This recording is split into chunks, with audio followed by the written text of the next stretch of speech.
Sekunjalo, now what you said about investment holding companies doesn't augur well for your thoughts on this one. You don't like the companies that are investment holding companies. So where do we start with Sekunjalo? Look, this one is primarily a technology investment company because it's got stakes in Nashua, Siemens Networks, that kind of thing. But as far as the fishing stuff's concerned, they own Premier Fishing. I'm sure you're familiar with the old Premier Group, which is now the balance of it is part of Brait, as it happens. They had an interim profit, they say, for the fishing business of 1 million rand. So forget 100 million rand that Oceana made, or a similar amount and larger that Irvin and Johnson made. These guys are much smaller. But Sekunjalo is a market cap of 387 million. So to be fair to them, those other assets do add up. It's on a price to earnings ratio of 13. Back to you. Small could be nimble and effective. Yeah, but you remember the first half earnings is very deceptive because they put all their costs into the first half and they get most of their return sales in the second half.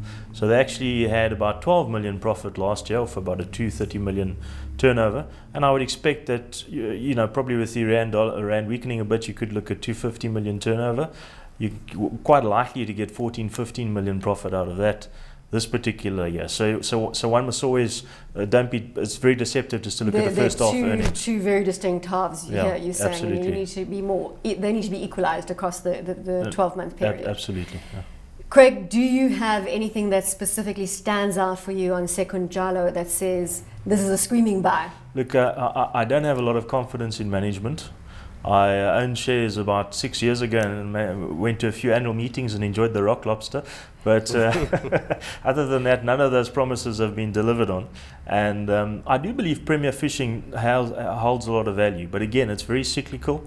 How long did it take you to dispose of the stock then if you went to those shareholder meetings, ate the rock lobster? Well, I made a profit at the end of the day, but the share sat.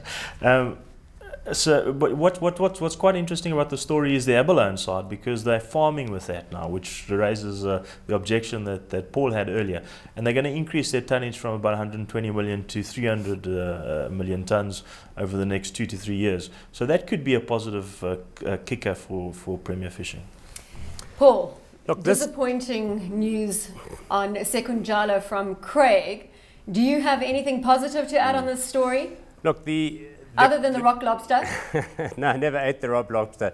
Look, the group's best known for its CEO, Iqbal Survey, who's been around and who has got a personal interest being a medical doctor in the pharma area, so they've dabbled there. They've dabbled in the IT area, as we discussed earlier, also as a non-controlling participant. And the biotech space. Exactly. So for me, not an ideal mix, but they argue that the NAV is around 80 cents. And you know, if you look back over 5 years, I think its all-time high was about R1.10. It did quite poorly in the last couple of years, but it certainly has picked up, which is kind of what you expect in times when assets are starting to appreciate. But again, unless you have some specific insight into the management team and what they're going to do next and what assets they've got under the hood, I wouldn't be going anywhere near it. So yeah, not hot for me either. Oh dear. This doesn't sound very positive. So when I throw hot or not on Sekunjalo, Paul, still with you in Johannesburg, it's a very clear? Not. And Craig? No, look, the share price has been moving up because they made promises of listing this IT, the IT section on the Nasdaq. But those promises have been made before. I'm not sure it's going to happen, so not hot.